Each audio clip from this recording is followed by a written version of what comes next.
to the second video for using text sets to engage student readers. That is really tough to say. I can't tell you how many times I'm worried that I'm going to say something inappropriate. Okay, so today we're going to look at how to begin planning for the use of text sets. So today's video is going to be looking at kind of the nuts and bolts and hopefully getting you ready for your final assessment for this course. Okay. Again, just for your information, a lot of information that I use in this course has been adapted from this work, and this is a great book. I think it was like $45 on Amazon, so this is a great book if you think that you want some more information or if you think that this is something that you're going to do quite a bit of. All right, so let me start here. I thought this was a really great infographic that I found that looks at what a student did to create a text set around the historical nonfiction work, The Watsons Go to Birmingham. I think it's nonfiction, actually. It is nonfiction. The Watsons Go to Birmingham, 1963. And what this teacher did was develop an inquiry question, an essential question for the unit. What role did young people play in the civil rights movement? Has a central text. The word from the last video would have been a fulcrum text, right? And then adds a bunch of text that we could see would be either context or texture text that allow the teachers or the students, the learners, to engage with the text in new ways. So there's a video, there's a documentary, there's photos, there's a statement. And so you can see here that this is something where he's created a lot of primary source documents and other materials to help the students to enter into the text. Okay, so how do we create something like this, and what are we going to do in this course? Well, the first thing we need to do is we need to think about our learning standards. And so hopefully in the last assignment, you were beginning to think about what's the content, and then from the content we're going to think about the learning targets and the standards. Now, the learning target and the standards that we're going to think about also have to consider our assessments and what our end assessments are going to be. But always we want to begin with the learning. What do we want our students to do? What do we want them to know? What do we want them to be able to do with what they know? And so I put up here, just for those, for your own reference, sort of just a little quick summary of what goes into a unit plan. You're going to be given a unit, a planning based on understanding by design. You're going to be given a template for planning a unit, because you are going to be, for this course, you are going to be creating and planning a unit. All right, so it's really, really important and difficult for us to think about what text to include. And so one of the things I will warn you is you're probably going to find a lot more text than you're going to end up using. Anytime I've put together a text set, I have put a Word document together with just tons of links, or I have created a folder where I just have thrown so many PDFs in there.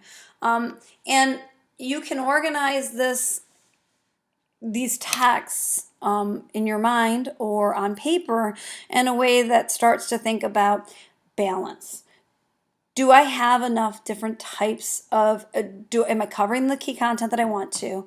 Do I have enough different types of text? Meaning, are they of different types, different genres, different modalities? What are the possibilities that these texts have? So when I think about what I want them to do, if I want them to create an argument or if I want them to do something more creative, do these texts enter into the possibilities? So question becomes, where can I find the texts? And that's really kind of key, because like I said, in some ways, when you dive into this, you're going to find that you can get lost in the weeds here, but you will find text in a variety of different ways. The first one is you can look at reviews. And so I have a couple of sources for you for some reviews that I want you to consider. The first one, first place you can find reviews is the School Library Journal. You can see right here there's a tab under School Library Journal where you can look at reviews, and often they kind of So, for instance, this sort of is a great place to begin a text set, Making a World of Difference, 19 nonfiction titles on climate change. So right there, you start to begin. Another place that you can look at is the Horn Book Magazine, which is a book magazine that has dedicated itself to children and young adult literature. So the Horn Book Magazine has a ton of, if you spend some time looking at it, has a ton of written reviews of texts that you might consider. And then this is I think it's Follett. This is a website that a publisher put together called Tidal Wave. And in Tidal Wave, when you sign up today, you can get access to a whole bunch of reviews and promotional materials, and often some excerpts or examples right there. So that's one thing you can do, is look for published reviews. My previous teaching experience was in high school, and I would often use the published reviews in something like the New York Times, or it was unusual for me to hear about something on NPR. So, okay. Another thing you can think about is what books have won awards. And so, yes, we know about the Caldecott Awards. I found a lot of libraries have this. I thought this was just really cool. There are so many different awards beyond the Caldecott and Newbery Award. And so you could look to see what types of titles have gotten awards. And it's also kind of interesting to see which titles have gotten multiple awards. So it's kind of cool when you see a title making its way through multiple awards. Another place you can look at are some blogs and children's literature websites. One of the things that I put together in this book is some more for upper elementary and middle school. But some of the things you could do: Kids Review Books, the Children's Book Review, the Chronicle Books blog. If you're in a school district where you're worried about family, objection to text, things like that, you can also look at Common Sense Media. But one place you can look at would be these blogs and literature websites. Where else you can look is online magazines and newspapers. And what's really nice is there's a lot of children versions of some really important magazines. So, for instance, National Geographic has Nat Geo Kids, Time has Time for Kids, Sports Illustrated has SI for Kids. There's such things as a Weekly Reader, Popular Science. So, you can find texts on online magazines and newspapers. For me, Psychology Today ended up being something that I use so often in my books, in my text sets. All right. Another thing you can do is you can think about where you can locate primary source documents. So, for instance, when I was teaching Huck Finn, when I taught high school, I would actually, the Library of Congress has a series from during the Great Depression, probably as part of the Public Works Act. People would go out and interview surviving slaves. So at the time, the slaves would have been, into their adulthood. Many of them were senior citizens, but talking about their life as slaves and their experiences of the Civil War. And what's really cool is the way that it's set up is there's an interactive map. And so I could have my students go and listen to these slave narratives, these interviews given by former slaves, and I could have them okay, look at the ones of the people that ended up living in Ohio, that were living in Ohio in the 1930s. And so that was really cool because it also gave them that personal connection. You can also look at the National History Education Clearinghouses. There's so many really great resources on historical information. And you don't just need that for social studies. You can certainly use it in English classes. You can use it for science classes. When I was a literacy coach, I remember using some of the stuff from when the teachers were looking about what has been the cause of the vaccines and the hoaxes on vaccines, and so what has been the vaccine deniers, what's been the effect of those. And so I was able to find some interesting historical texts about the polio epidemic and about FDR himself too. And then museum websites. Oh my gosh, the National Holocaust Museum has an incredible website. The World War II History Museum has incredible websites. So thinking about museums and museum websites, the Smithsonian is so much.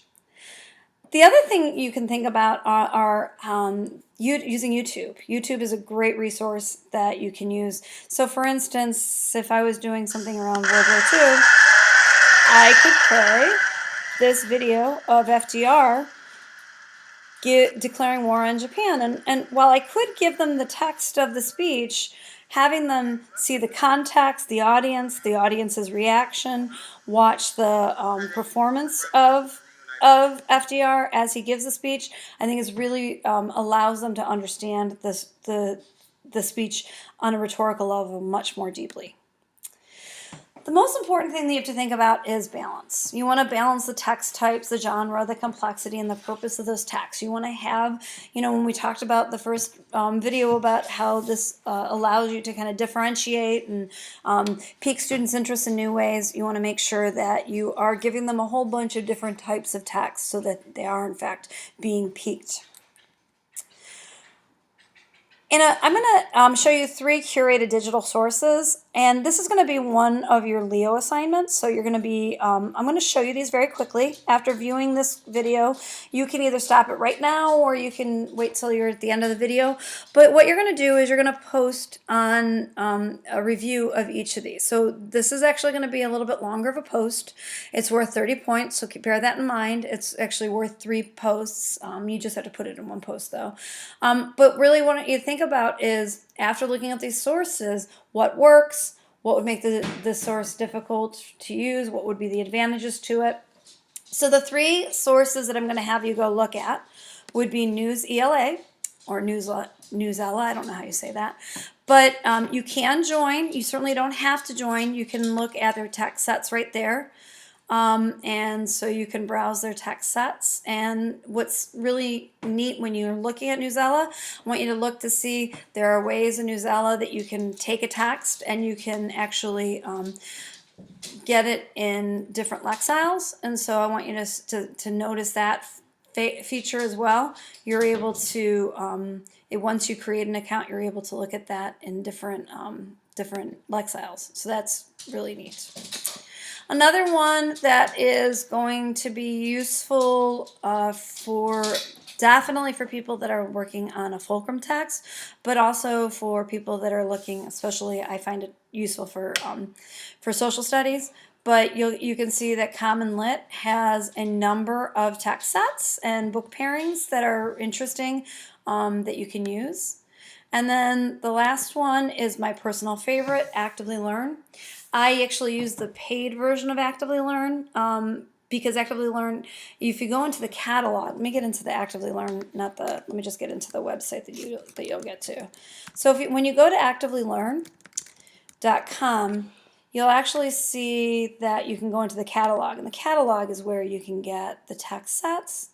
And so that's, for your reference. However, you can also look at Actively Learn. You can look at what you notice about some of the formats that it's a reading platform. Actually, Newsella has that too, a reading platform where you can embed questions and supports and all kinds of things. So Actively Learn is something that I encourage you to look at for purposes beyond the course itself as well. But what you're going to do is you're going to check out these 3 digital sources. You're going to post a more extensive forum comment on Leo, and really consider and review these sources. Another thing I wanted to talk about was just as a local thing. I spent a year as a fellow at the Cleveland Museum of Art. And I just wanted to show you there are some really awesome things in the Museum of Art that you can use. And so I just wanted to show you that you can actually see online exhibits. You can also look to see under Learn, under teens, there's some interesting stuff. One of the things that you'll find in the Cleveland Museum of Art is you'll find that there are some art programs. One of my favorite is Art to Go, where you can actually have them bring in some artifacts and artwork into the classroom, and those are generally around themes, so ancient Greece or African art or something like that. All right, so let's think about what we're going to be doing in terms of our project for this class. So the first thing you're going to do is you're going to gather texts that you can use, and you need to think about how you're going to organize those texts. So we need to go back to the unit goals, and we need to kind of work very, very carefully through how we're going to organize this. One of the things that we can consider is, are we going to put the students into purposeful grouping? You don't have to, but text sets lend themselves to that. So you can put together a larger text set that has multiple topics, and students can read just the ones that relate to them. You can give them like a choice assignment, and they have to do different types of reading to be able to accomplish that assignment, so they can be grouped by need, certainly by interest, or by ability. And so those are all things that you can think about when you're thinking about how I'm going to help them to make sense of the text set. There are many models for teaching the text set. The two that we're going to look at very carefully really are kind of similar to what we looked at last class, which is the NCTE model. And what we're going to look at specifically are, you're going to design either a sunburst or a solar system text set.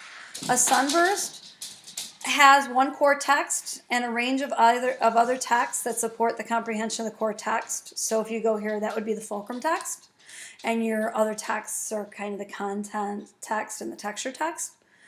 Or the solar system, which is a collection or a range of texts that work together to support understanding of a topic, theme, or genre. So instead of a fulcrum text, perhaps that's thinking of that website that we looked at last class. Perhaps that's thinking of an idea like, what is an atom? Okay? So another way that you can consider the different purposes of the various texts that you have is some are there to scaffold. They generate interest or inquiry into content. They engage the students by helping them to kind of activate their prior knowledge. Some of them are immersion texts that require in-depth exploration, really nuanced and layered idea making. And then the third type would be extension, that deepens students' understandings of a work. So you can think about your text, if you're trying to figure out what is the difference between a context text, a texture text, or a fulcrum text. I want you to think about, is the text going to scaffold the students' reading? Is it going to help them to immerse into an idea? Or is it going to extend or deepen their thinking? All right, so now, what we have to think about then is, what do we want our students to do with the text? So as I mentioned, you're going to find tons of texts for any text set idea that you have. The question becomes, how do I even begin to start to decide which text to include? So really important is for you to start to think about, what is the assessment? There are lots of types of assessments that you can use, but I'm going to go over some. One kind of would be more of a creative assessment, where students use knowledge to create their own creative text, such as a picture book or a play based on the content. I often, when I have students do a creative writing, I might have them write like a Dear Reader letter that explains the choices and how the choices that they did in their creative work, how they reflect the reading that they did through the text set. Another thing might be more academic, so the students maybe are going to create an argumentative or informational essay about the content. Maybe it's an infographic. And then the last one would be authentic. They're going to apply their knowledge to real life. So they might write a letter to the editor about a topic. They might create informational videos. They might do a educational brochure. So what you have to do is think about, what am I going to do to help my students to kind of organize their thinking, because they're going to be going through a number of texts, and for some students it's going to be overwhelming, and it's going to be, once they've stopped with one text, it's going to be very easy for them to get distracted and forget when they move on to the second text. So one of the things that I want you to consider is the role that a graphic organizer can have in helping your students to organize themselves and prepare themselves for the assessment. So a graphic organizer is a visual display that demonstrates the relationship between facts, concepts, or ideas. It guides their thinking. It helps them to organize their thinking. You know, some of the things that we maybe have used before: concept mapping, webbing, mind mapping, Venn diagrams. So these are really useful. when I took a course at Kent State, one of the things that one of my professors said that I really liked is that the difference between a graphic organizer and having a set of study questions or a study guide after a reading would be that the study guide teaches the student or trains the student to read for the correct answer. And once they have the correct answer, they might think that they're done reading. Whereas a graphic organizer requires them to read for bigger ideas and to be actively engaged in decision making, what's important and what isn't. So these can help students a number of ways. It can help them support them in a number of different thinking tasks. And, they definitely, I want you to think about what would be useful given your end assessment. What might your students need support organizing? I definitely want to encourage you to have students organize your texts, your texts that are written, but understand that because we're doing these multimodal, multi-general texts, not every text can be annotated. If you did that FDR speech, there's no place for them to take post-it notes or a highlighter to the page. So I'm going to show you 3 of my favorite graphic organizers that I've used in the past, but I just wanted to show you, this is Jim Burke, who wrote Tools for Thought. Whoops. Teach kids how to think about subjects from different perspectives. And so what the conversational roundtable looks like is it's got a circle in it, it's got four squares around it, and what you're essentially saying is what's at the center of this conversation, right? So for instance, you can put a character in the center, and you can have the students take notes from the book about 4 different perspectives. So what does this kid's mother think? What does the kid think about himself? What does his father think? What do those kids think? His friends at school think? And then you can fill those with details and notes, from the text to be able to support that. Or you can put a subject at the center like love, and you can give the kids 4 different sonnets by Shakespeare, all of which are about love, but they're all different. And so the kids can kind of go through and kind of take notes in the 4 different spaces, and then once they're finished with that, then they've got a focus. It's organized. They've got developed details. They've got quotations to be able to use, and then they're really well prepared to be able to, in class or go home, synthesize that into a paragraph. So we do a lot of. So you see a lot of the kids in the class, going through these sequences of kind of generating things and getting prepared, and then synthesize them in a piece of writing in class. Or if we're really working in more detail about writing, then go home and write a draft of a whole paper of that, or kind of an extended piece of writing. Okay, so you can see Jim Burke is really demonstrating or talking about how graphic organizers engage the students. And so let me show you a couple of different graphic organizers that you can adapt for purposes of your project, because part of your project will be to select or design a graphic organizer that prepares your students, that aligns and prepares your students for whatever your end assessment is. So one of the things that I've used in the past is these target notes, and in the target notes I might put my essential question. I might have the kids go through, and you could maybe do a target note for each reading. And so they could do direct reference from the text in here, and then explain how it relates back to the essential question in there, synthesizing the idea. Or maybe you want to do something simpler, and it's like in each one of these sections, they talk about one text so that there's 6 texts. You can also make target notes with fewer. I'm sure it would be hard to make it with more than 6, but you can certainly make it with just 4 sections in the pie. But that's something that you can use. Another one is Think in Threes, which is great to, again, this idea of helping them to organize, limit their thinking, come up with the big ideas. So you could do a Think in Threes for every text so that they could have 6 of these. Or you could have them do a Think in Threes in a set of 3 texts. But these are, and again, I like these because he always has this at the end where they can come up with a thesis, or you can guide them to go back to the assessment and start to plan for the assessment.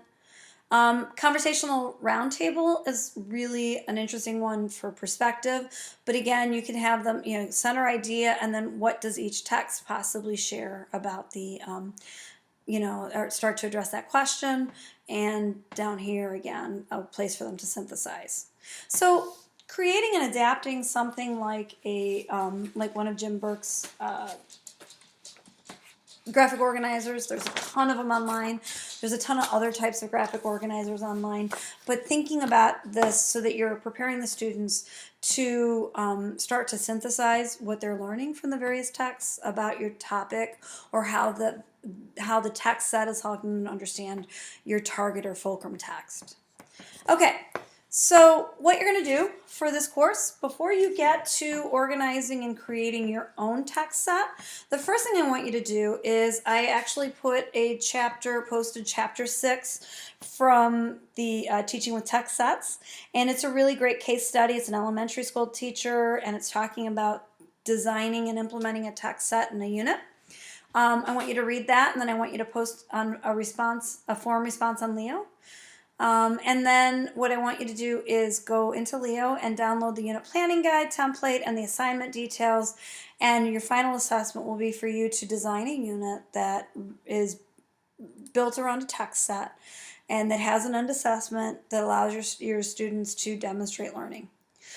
All right, well, thank you so much. I hope that you find the task of creating a text set and designing a text set invigorating. If you have any questions, please don't hesitate to shoot me an email, and I will be in touch. Thank you. Have a good day.